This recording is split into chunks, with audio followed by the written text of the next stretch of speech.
que da una guía para saber si estamos viviendo en uno u otro periodo. Por ejemplo, en un periodo de acumulación de fuerzas, la pugna política se expresa casi silenciosa. Parecería como que no hay lucha, como que no hay resistencia, ¿sí? Y decimos que parecería porque siempre hay resistencia. Pero la resistencia es casi silenciosa, casi no se ve. Parece como si el pueblo está conforme, no tiene expresiones de enojo, ¿sí? Entonces decimos que la pugna se da de manera inconvulsa, no hay convulsiones. Se expresa de manera gris, cotidiana, como si no pasara nada, sin sobresaltos recurrentes. Es decir, la gente parece estar contenta, arrastra casi en silencio su situación social y política. Cuando veamos, por ejemplo, el periodo prerrevolucionario, veremos que esto es totalmente diferente. La pugna política en una situación prerrevolucionaria, y con mayor razón en un periodo revolucionario, se da con convulsiones, etc. Vamos a ver, pero este es el primer guarismo que tomamos en cuenta. Pasemos al segundo. El segundo es la crisis económica. Es decir, si el régimen de producción de plusvalía está funcionando en lo general, y decimos en lo general porque un régimen de producción de plusvalía nunca funciona totalmente de manera adecuada, equilibrada, por la resistencia que siempre se le enfrenta de los productores directos, de los obreros. Pero en términos generales, en un periodo de acumulación de fuerzas no hay crisis económica, ¿sí? Es decir, pueden presentarse algunas crisis, pero son crisis parciales. A veces puede haber una devaluación de la moneda, puede haber un problema de comercio, una crisis comercial, en fin. Pero no se presenta una crisis económica integral, estructural, etc. Cosa muy diferente, por ejemplo, en otro periodo, como vamos a ver. Tercer elemento, crisis política. Es decir, si hay crisis política, es que la población, y sobre todo un sector activo de la población, ya no cree en que los gobernantes en funciones son efectivos para gobernar, ¿sí? Ha llegado a la conclusión de que se necesitan otros gobernantes, de que esos gobernantes, esas políticas públicas, esa manera de ejercerse el gobierno, no le sirve, no le funciona, y entra la ruptura del consenso político. En un periodo de acumulación de fuerzas no existe crisis política. La gente, en términos generales, no cuestiona a los gobernantes, al contrario, cree en ellos, considera que le van a ayudar en sus problemas de organización, de autoridad, etc. Siguiente clave. La cuarta clave es la crisis social. ¿Sí? A diferencia de la crisis económica, que se refiere a cómo está funcionando el régimen de producción de plusvalía, y a diferencia de la crisis política, que se refiere a cómo está realizándose el ejercicio estatal del poder, ¿sí? Si está funcionando bien, si está obteniendo resultados, si la población está, dijéramos, contenta con esas situaciones.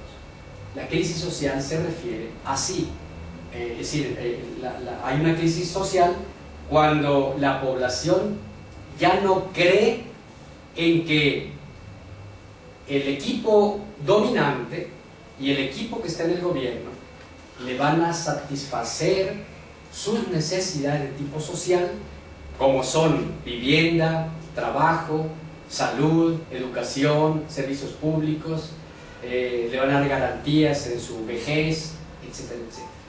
Entonces, en un periodo de acumulación de fuerzas tampoco existe crisis social, sino que en términos generales, ¿sí?, la población cree en que el grupo gobernante le va a ayudar en su problema de vivienda, le va a ayudar en su problema de salud, etc.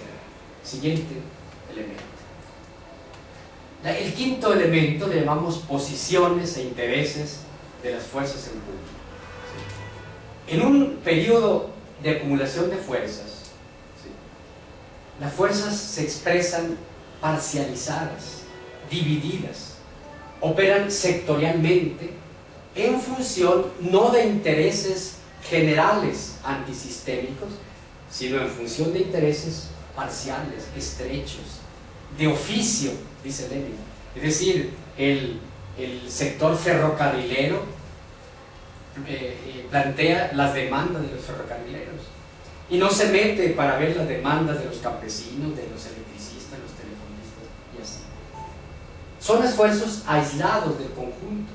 Cada sector, como decimos, se rasca con sus propias uñas.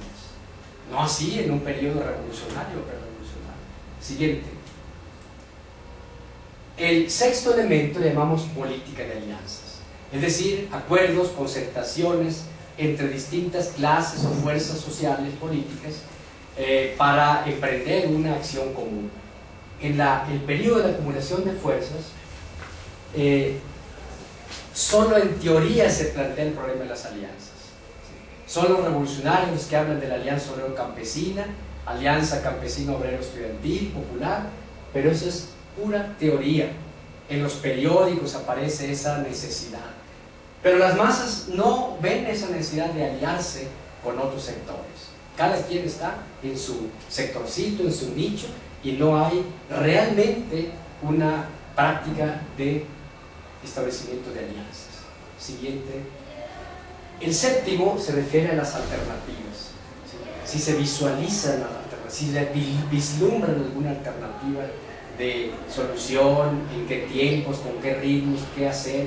En el periodo de acumulación de fuerzas no se vislumbran alternativas, simplemente porque la gente no, en términos de pueblo, no se plantea una cosa diferente a lo que se vive, y en muchos casos, al contrario, se tiene una política conservadora, se ruega a Dios que no cambien las cosas, se tiene miedo en los cambios, y entonces cuando de alternativas se habla, otra vez es en términos teóricos, otra vez son los grupos revolucionarios los que hablan de alternativas, del socialismo, etc.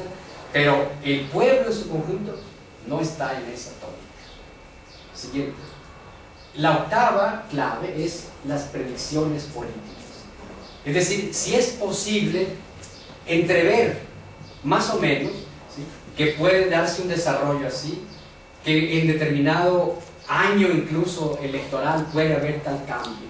En un periodo de acumulación de fuerzas no se formulan científicamente las predicciones políticas, ¿sí? Ningún grupo científicamente tiene capacidad, solo de manera especulativa. De manera especulativa algunos grupos hablan de que está derrumbándose el régimen, de que va a caer el régimen, pero el pueblo como tal no está en esa tónica, cosa muy diferente a otros periodos, como vamos a ver. Siguiente. La novena es la línea política, es decir, si en términos de acción se plantea la derrota ya real posible de los gobernantes, o si apenas está en términos de agitar algunas cuestiones, denunciar algunas cosas, ¿sí?, elaborar, los grupos se plantean apenas elaborar sus programas, es decir, no hay realmente claridad en torno a